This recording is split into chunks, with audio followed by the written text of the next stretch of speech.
എല്ലാവർക്കും നമസ്കാരം. മലയാളത്തിലെ ആദ്യത്തെ ടാരോ റീഡിംഗ് ചാനലായിട്ടുള്ള മൈസ്റ്റാറിലേക്ക് സ്വാഗതം. ചോതി നക്ഷത്രക്കാർക്ക് ഈ വരുന്ന ജൂൺ 2026 എങ്ങനെയാണെന്ന് നോക്കാം. അതിലേക്ക് കിടക്കുന്നതിന് മുമ്പ് പ്രൈവറ്റ് കൺസൾട്ടേഷൻ താല്പര്യമുണ്ടെങ്കിൽ ഡീറ്റെയിൽസ് ആ ഡിസ്ക്രിപ്ഷനിലുണ്ട്, നോക്കാവുന്നതാണ്. നമുക്ക് റീഡിങ്സിലേക്ക് കിടക്കാം. ചോതി നക്ഷത്രക്കാർക്ക് ഈ വരുന്ന ജൂൺ 2026 എങ്ങനെയാണ് എന്ന് നോക്കാം.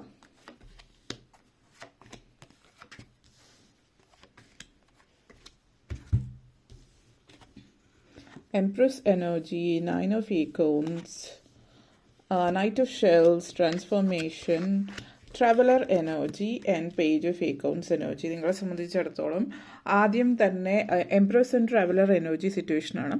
അപ്പോൾ ഈ ഒരു മാസം പ്രഗ്നൻസി കാണിക്കുന്നുണ്ട്. അപ്പോൾ കൺസീവ് ചെയ്യാനോ ഇപ്പോൾ പ്രഗ്നൻ്റ് ആയിട്ടുള്ള ആളുകളാണ് എങ്കിൽ ഇപ്പോൾ നെക്സ്റ്റ് മന്തിലേക്ക് പറഞ്ഞിട്ടുള്ള നേരത്തെ ഡെലിവറി ആവാൻ ചാൻസസ് ഉണ്ടാവാം.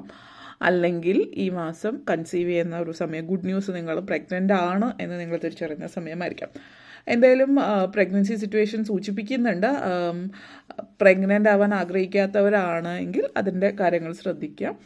പിന്നെ എംപ്രസ് എനർജി സിറ്റുവേഷൻ എന്ന് പറയുന്നത് ഫെമിനൈൻ എനർജിയാണ്. അതുകൊണ്ട് തന്നെ ഈ ഒരു സമയം നിങ്ങൾ വളരെയധികം എല്ലാത്തിനോടും എല്ലാവരോടും വളരെ സോഫ്റ്റായിട്ട് പെരുമാറുന്ന കാമായിട്ട്, അല്ലെങ്കിൽ ഒരു മാതൃത്വം, ഒരു മമത എപ്പോഴും നിങ്ങളിലുണ്ടാവും. അപ്പോൾ എല്ലാത്തിനോടും എല്ലാവരോടും ഒരു കെയർ ഫീൽ ചെയ്യുന്നുണ്ട്. അപ്പോൾ വളരെ കമ്പാഷനേറ്റ് ആയിട്ടും ആയിരിക്കും ആളുകളോട് പൊതുവെ ഉള്ളൊരു പെരുമാറ്റം.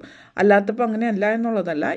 ഇപ്പോൾ നിങ്ങൾ വളരെ ആവശ്യത്തിൽ കൂടുതൽ ചിലപ്പോൾ കമ്പാഷനേറ്റ് ആയിരിക്കും. അപ്പോൾ എല്ലാവരുടെയും കാര്യങ്ങൾ നോക്കുക, മറ്റുള്ളവരുടെ കാര്യങ്ങൾ നോക്കി കണ്ട് ചെയ്ത് കൊടുക്കുക എന്നുള്ളൊരു കാര്യം, അങ്ങനെയൊക്കെ ഉള്ളൊരു ഇത് നിങ്ങളിൽ കൂടുതലായിട്ട് കാണാനുണ്ട്. പിന്നെ ഗ്രോത്ത് ഉള്ളൊരു സമയം തന്നെയാണ്. തീർച്ചയായിട്ടും വളർച്ച ജീവിതത്തിൽ വരുന്നുണ്ട്. പുതിയ ഐഡിയാസ്, കാര്യങ്ങൾ, ബേർത്താണ് കാണിക്കുന്നത്. അപ്പോൾ ബേർത്ത് എന്ന് പറയുമ്പോൾ ഒന്നെങ്കിൽ പ്രഗ്നൻസി സിറ്റുവേഷൻ ആവാം. അല്ലാത്തവരെ സംബന്ധിച്ചിടത്തോളം ഇത് സൂചിപ്പിക്കുന്നത് ഒരുപക്ഷെ നിങ്ങളുടെ എന്തെങ്കിലും ക്രിയേഷൻ ആയിരിക്കാം. അപ്പോൾ ഒന്നുകിൽ നിങ്ങളായിട്ട് എന്തെങ്കിലും സ്റ്റാർട്ട് ചെയ്യുന്നുണ്ടാവും, എന്ന് ചിന്തിക്കുന്നുണ്ടാവും, പുതിയ ഐഡിയാസ് കാര്യങ്ങൾ മനസ്സിലുണ്ട്. അപ്പോൾ അത് ക്രിയേറ്റ് ചെയ്യുന്ന ഒരു സിറ്റുവേഷൻ ആവും. അപ്പോൾ അത് പലതരത്തിലാവാം. കാരണം ഇവിടെ ഇനി ജനറലി ഒത്തിരി കാര്യങ്ങളുണ്ട്. അപ്പോൾ ഒന്നല്ലെങ്കിൽ പ്രഗ്നൻസി, അതല്ലെങ്കിൽ നിങ്ങളുടെ എന്തെങ്കിലും ക്രിയേഷൻ എന്ന് പറയുമ്പോൾ നിങ്ങളായിട്ട് എന്തെങ്കിലും സ്റ്റാർട്ട് ചെയ്യുന്നതായിരിക്കും. ബിസിനസ്സോ കാര്യങ്ങളാവാം. ഒന്നെങ്കിൽ നിങ്ങൾ എന്തെങ്കിലും സ്ഥാപനം വാങ്ങിക്കുന്നുണ്ടാവാം, അല്ലെങ്കിൽ ഒരു സ്ഥലം വാങ്ങിക്കുന്നുണ്ടാവും, ഒരു എന്തെങ്കിലും ആ സ്ഥലം വാങ്ങിച്ച് അവിടെ എന്തെങ്കിലും ചെയ്യാനായിട്ട്. കൃഷിയും കാണിക്കുന്നുണ്ട്. ഇപ്പോൾ കൃഷി കാര്യങ്ങൾ, അപ്പോൾ ഒരുപക്ഷെ പൂക്കളോ അല്ലെങ്കിൽ പച്ചക്കറിയോ അല്ലെങ്കിൽ മറ്റെന്തെങ്കിലും തരത്തിൽ കൃഷി ചെയ്യുന്ന ഒരു സിറ്റുവേഷൻ എന്നുള്ള രീതിയിലാവാം. അല്ലെങ്കിൽ പോൾട്രി അല്ലെങ്കിൽ മറ്റെന്തെങ്കിലും ഫാമിംഗ് റിലേറ്റഡ് ആയിട്ടുള്ള കാര്യങ്ങളായിരിക്കാം നിങ്ങൾ ചെയ്യുന്നത്. എന്തായാലും എന്ത് കാര്യമാണെങ്കിലും നിങ്ങൾ ഈ ഒരു മാസത്തിൽ തുടങ്ങി വെക്കുന്നതാണ് എങ്കിൽ വളരെയധികം നല്ല റിസൾട്ട് വരുന്നൊരു സമയമാണ്. അപ്പോൾ നിങ്ങളുടെ എഫേർട്സ് നല്ല രീതിയിൽ പ്രയോജനപ്പെടുന്നു എന്നുള്ളതാണ് സൂചിപ്പിക്കുന്നത് ഈ ഒരു സമയം. അതേപോലെ തന്നെ യാത്രകളും ഒത്തിരി നടക്കാൻ സാധ്യതയുള്ളൊരു സമയമാണ്. അപ്പോൾ ബിസിനസ് കാര്യങ്ങളൊക്കെ ആണെങ്കിൽ ബിസിനസ്സുമായിട്ട് ബന്ധപ്പെടുത്തിയിട്ടുള്ള യാത്രകളാവാൻ ചാൻസസ് വളരെ കൂടുതലാണ്. അതല്ല എങ്കിൽ എപ്പോഴും എന്തെങ്കിലുമൊക്കെ സിറ്റുവേഷനായിട്ട് ബന്ധപ്പെടുത്തിയിട്ട് യാത്രകളാവാം. പിന്നെ വിദേശത്തേക്ക് പോകാൻ ആഗ്രഹിക്കുന്നവർക്ക് കാര്യങ്ങളൊക്കെ റെഡി ആവുന്നുണ്ട്. വിസ വരുന്നു, അതുപോലുള്ള കാര്യങ്ങൾ, പെർമിറ്റ് കാര്യങ്ങൾ, വർക്ക് പെർമിറ്റൊക്കെ റെഡി ആവുന്നൊരു സിറ്റുവേഷൻ സൂചിപ്പിക്കുന്നുണ്ട്. അപ്പോൾ അത് അതിൻ്റേതായിട്ടുള്ള സന്തോഷം, അതിൻ്റെ ത്രില്ല്, അത് ഒരു പോസിറ്റിവിറ്റിയൊക്കെ എക്സ്പീരിയൻസ് ചെയ്യുന്ന ഒരു സമയമാവാം ഈ ഒരു സമയം എന്നുള്ളത് സൂചിപ്പിക്കുന്നുണ്ട്. നിങ്ങളെ സംബന്ധിച്ചിടത്തോളം അടുത്ത സ്റ്റെപ്പിലേക്ക് പോകാൻ പറ്റിയ, നെക്സ്റ്റ് ഫേസിലേക്ക് പോകാൻ പറ്റുന്ന ഒരു സമയം എന്നുള്ള രീതിയിലാണ്. അപ്പോൾ ലൈഫിൽ മുന്നോട്ടേക്ക് പോകാനുള്ള ഒരു അവസരം നിങ്ങളെ സംബന്ധിച്ചിടത്തോളം സൂചിപ്പിക്കുന്നുണ്ട്. പിന്നെ ഒരു വളരെയധികം ഒരു ഒപ്റ്റിമിസം നിങ്ങളുടെ ഉള്ളിലുണ്ട്. നിങ്ങളുടെ ഇൻഡ്യൂഷൻ വളരെ സ്ട്രോങ് ആണ്. അതേപോലെ തന്നെ കോംപ്ലിക്കേറ്റഡ് അല്ലെങ്കിൽ കൺഫ്യൂസ് ആയിട്ടുള്ള കാര്യങ്ങൾ, കോംപ്ലക്സ് ആയിട്ടുള്ള കാര്യങ്ങൾ, അനാവശ്യമായിട്ടുള്ള എന്താ പറയുക കാര്യങ്ങളൊന്നും നിങ്ങൾ പോയി തലവെച്ച് കൊടുക്കുന്നില്ല. നിങ്ങളുടെ ജീവിതത്തിൽ ഇനിയൊരു തൊല്ല ആവശ്യമില്ല എന്നൊക്കെ നമ്മൾ പറയുമല്ലോ, അതേപോലെ ഉള്ള കാര്യങ്ങളൊക്കെ ആയിട്ട് ആരെങ്കിലുമൊക്കെ വരികയാണെങ്കിൽ അതൊന്നും കയറി നിങ്ങൾ ഏറ്റെടുക്കുന്നില്ല. അനാവശ്യ കാര്യങ്ങളൊന്നും ഏറ്റെടുക്കുന്നില്ല. അനാവശ്യ കാര്യങ്ങളെക്കുറിച്ച് അറിയാനും താല്പര്യമില്ല. വേണ്ടാത്ത കാര്യത്തിൽ ഇടപെടുന്നില്ലാത്തൊരു രീതിയിൽ മുന്നോട്ടേക്ക് പോകുന്നുണ്ട്. നിങ്ങൾ പൊതുവെ ഈ ഒരു മാസത്തിൽ പറയുകയാണെങ്കിൽ പീസ് ഓഫ് മൈൻഡ് ആഗ്രഹിക്കുന്നുണ്ട്. അതുകൊണ്ട് സ്വസ്ഥമായിട്ടിരിക്കാൻ, സ്വന്തം ഇഷ്ടത്തിനനുസരിച്ച് കാര്യങ്ങൾ മുന്നോട്ടേക്ക് കൊണ്ടുപോകാൻ ആഗ്രഹിക്കുന്ന ഒരു സമയമാണ്. അതിനനുസരിച്ചിട്ടുള്ള കാര്യങ്ങളായിരിക്കും സംഭവിക്കുന്നത്. നിങ്ങൾക്ക് നോ പറയാനൊന്നും ബുദ്ധിമുട്ടുണ്ടാവില്ല. അതായത് വേണ്ട കാര്യമാണെങ്കിൽ നിങ്ങൾ കാര്യങ്ങൾ ചെയ്തു കൊടുക്കും. വളരെയധികം സ്നേഹവും സഹാനുഭൂതിയും ഒക്കെ ഉണ്ടെങ്കിൽ കൂടിയും നിങ്ങളെ മുതലെടുക്കാൻ ഒരിക്കലും നിങ്ങൾ സമ്മതിക്കുന്നില്ല എന്നുള്ളതാണ് ഇതിവിടെ സൂചിപ്പിക്കുന്നത്. കൃത്യമായിട്ട് നിങ്ങളുടെ സ്നേഹം അല്ലെങ്കിൽ നിങ്ങളുടെ സഹാനുഭൂതി മറ്റൊരു രീതിയിൽ കാണുന്ന ഒരാളാണ് എങ്കിൽ അവർ മനസ്സിലാക്കേണ്ടുന്ന ഒരു കാര്യം എന്ന് വെച്ചാൽ നിങ്ങൾ മുതലെടുക്കാൻ നിന്ന് കൊടുക്കുന്നില്ല എന്ന് നിങ്ങൾ മനസ്സിലാക്കി കൊടുക്കുന്നുണ്ട്. 9 ഓഫ് എക്കൗണ്ട്സ് ആൻഡ് ട്രാൻസ്ഫോർമേഷൻ എനർജിയാണ്. അപ്പോൾ ഈ ഒരു ട്രാൻസ്ഫോർമേഷൻ ഫേസാണ് ലൈഫിൽ. സിക്കാഡ എനർജിയാണ് ട്രാൻസ്ഫോർമേഷൻ എന്ന് പറയുന്നത്. അപ്പോൾ ഈ ഒരു എനർജി എന്ന് പറയുന്നത് നമ്മളുടെ ജീവിതത്തിൽ ഒരു ഫേസ് എത്തുമ്പോൾ ഇതല്ല, ഇങ്ങനെയല്ല ഇനി ലൈഫ് മുന്നോട്ടേക്ക് പോകേണ്ടത്, എൻ്റെ ലൈഫിൽ ഒത്തിരി മാറ്റങ്ങൾ വരുത്തേണ്ടതുണ്ട് എന്ന് മനസ്സിലാക്കുമ്പോൾ അതിനുള്ളൊരു സിമ്പിളാണിത് സൂചിപ്പിക്കുന്നത്. ഇത് ജീവിതം ഒരു റീബേർത്ത് ആയിരിക്കും പലരെ സംബന്ധിച്ചിടത്തോളം, ജീവിതത്തിൽ മാറ്റങ്ങൾ കൊണ്ടുവരുന്ന ഒരു ഫേസ്. അപ്പോൾ നിങ്ങളെ സംബന്ധിച്ചിടത്തോളം ഒരു സ്പിരിച്വൽ ചേഞ്ച് വരുന്നുണ്ട്, സ്പിരിച്വൽ ആയിട്ടുള്ളതും അല്ലാത്തതും വരുന്നുണ്ട്. പുതിയൊരു ഹെൽത്തി ലൈഫ് സ്റ്റൈലിലേക്ക് നിങ്ങൾ മാറുന്നുണ്ട്. അപ്പോൾ അതേപോലെ തന്നെ ലൈഫിലൊരു പെർമനൻ്റ് ആയിട്ടുള്ളൊരു ചേഞ്ച് നിങ്ങളുടെ ലൈഫിൽ വരുന്നു എന്നുള്ളതാണ്.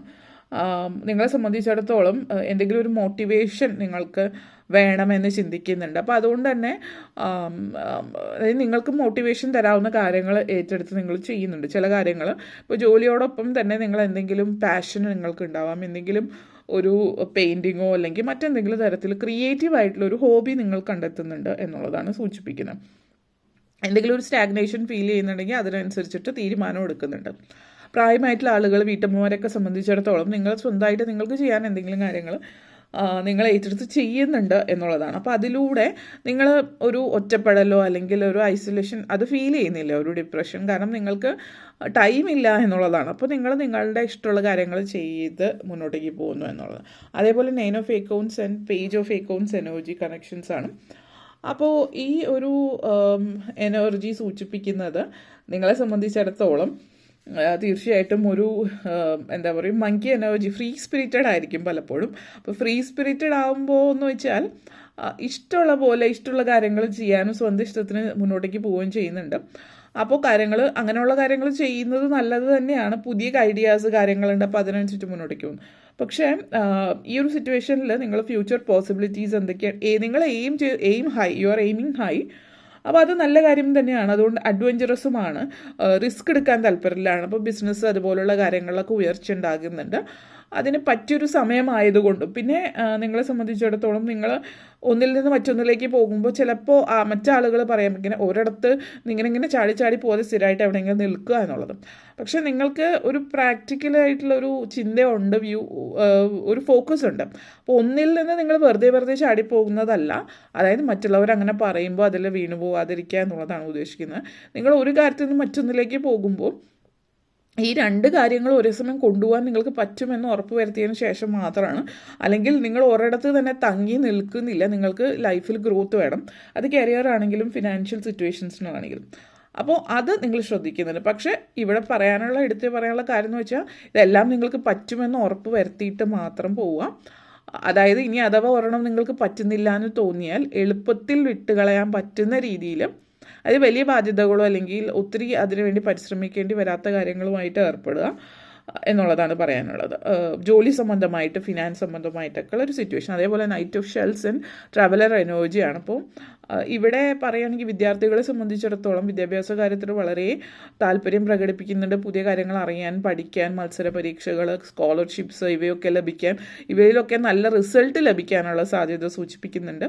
വിദ്യാഭ്യാസ രംഗത്ത് നിൽക്കുന്നവർ, ഇപ്പോൾ ടീച്ചേഴ്സ് ആയിക്കൊള്ളട്ടെ അല്ലെങ്കിൽ വിദ്യാഭ്യാസ മേഖലയിൽ നിൽക്കുന്ന ആളുകളെ സംബന്ധിച്ചിടത്തോളം ഈ ഒരു സമയം നിങ്ങൾ പുതിയ കാര്യങ്ങൾ ചെയ്യാനായിട്ടൊക്കെ പറ്റുന്നുണ്ട്. അപ്പോൾ നിങ്ങൾ ആഗ്രഹിച്ച് ഇങ്ങനെയൊക്കെ കാര്യങ്ങൾ കൊണ്ടുപോയാൽ, അപ്പോൾ അതിനൊന്നും നേരത്തെ നിങ്ങൾക്ക് ചെയ്യാൻ പറ്റിയിരുന്നില്ല. ഒരു പക്ഷേ മാനേജ്മെൻറ്റ് മാറുന്നുണ്ടാവാം, അല്ലെങ്കിൽ പ്രിൻസിപ്പൽ അല്ലെങ്കിൽ നിങ്ങളുടെ മേലധികാരികൾ ഇങ്ങനെയുള്ള കാര്യങ്ങൾ വളരെ ബാക്ക്വേർഡ് കൺസർവേറ്റീവ് ആയിരുന്നിരിക്കാം. ഇപ്പോൾ ഇങ്ങനെയുള്ള കാര്യങ്ങൾക്കൊക്കെ നിങ്ങൾക്ക് ചെയ്യാനായിട്ട് പറ്റുമ്പോൾ ഒത്തിരി നിങ്ങളുടെ ജോലി കൂടുതൽ ഇഷ്ടപ്പെട്ട് ചെയ്യാനായിട്ട് പറ്റുന്നു എന്നുള്ളത് സൂചിപ്പിക്കുന്നുണ്ട്. അതേപോലെ തന്നെ ചില ആളുകളെ സംബന്ധിച്ചിടത്തോളം നിങ്ങൾ വളരെ പാഷനേറ്റ് ആയിട്ട് എല്ലാ കാര്യവും എടുക്കുന്ന ഒരു സമയമാണ്. അതായത് എന്ത് കാര്യം ചെയ്യുമ്പോൾ അത് പൂർണ്ണമായിട്ടും അതിൽ ഇൻവോൾവ് ആയിട്ട് ചെയ്യുന്ന സിറ്റുവേഷനാണ്. അപ്പോൾ ഇവിടെ പറയാനുള്ള കാര്യം പ്രണയവും മാരേജ് സിറ്റുവേഷനും ഉണ്ട്. അപ്പോൾ നിങ്ങളുടെ ലൈഫിലൊരു അറേഞ്ച് മാരേജ് ആയിരിക്കാൻ വരുന്നത്. അപ്പോൾ ഈ പറയുന്ന വ്യക്തി വീട്ടുകാർ തീരുമാനിക്കുന്നു, പക്ഷെ നിങ്ങൾ ചില കാര്യങ്ങൾ കണ്ടില്ലെന്ന് നടിക്കുന്നു. പ്രത്യേകിച്ച് പറയുകയാണെങ്കിൽ നിങ്ങൾ വളരെ എക്സ്പ്രസീവാണ്, നിങ്ങൾ ഒത്തിരി സംസാരിക്കുന്നു ഒക്കെ ചെയ്യുന്ന ഒരാളാണ്. ഈ പറയുന്ന വ്യക്തി അധികം സംസാരിക്കുന്നില്ലാത്ത ഒരാളാണ് എങ്കിൽ അതുമായിട്ട് മുന്നോട്ടേക്ക് പോകണോ. ചില സമയങ്ങളിൽ നമ്മൾ പറയും ഓപ്പോസിറ്റ്സ് അട്രാക്റ്റ് എന്ന് പറയും. പക്ഷേ ഇവിടെ നിങ്ങളെ സംബന്ധിച്ചിടത്തോളം നിങ്ങൾക്ക് ഡിസ്കസ് ചെയ്യണം, സംസാരിക്കണം. ആ ഒരു റേഞ്ചിൽ വരുമ്പോൾ എങ്ങനെയാണ് എന്നുള്ളത് നിങ്ങളൊന്ന് ഉറപ്പ് വരുത്തിയതിന് ശേഷം അതായിട്ട് മുന്നോട്ടേക്ക് പോകുക. ആ ഒരു പാഷൻ ആ വ്യക്തിക്ക് ഉണ്ടാകണം എന്നുള്ളതാണ്. അതൊക്കെ ഒന്ന് ശ്രദ്ധിക്കുക മാരേജിലേക്ക് പോവുകയാണെങ്കിൽ. ഓക്കെ, അപ്പോൾ ഇത്രയും കാര്യങ്ങളാണ് പറയാനുണ്ടായിരുന്നത്. വീഡിയോ ഇഷ്ടപ്പെട്ടുവെങ്കിൽ ലൈക്ക് ചെയ്യാനും ഷെയർ ചെയ്യാനും കമൻറ്റ് ചെയ്യാനും സബ്സ്ക്രൈബ് ചെയ്യാനും മറക്കരുത്. എല്ലാവർക്കും നന്ദി, നമസ്കാരം.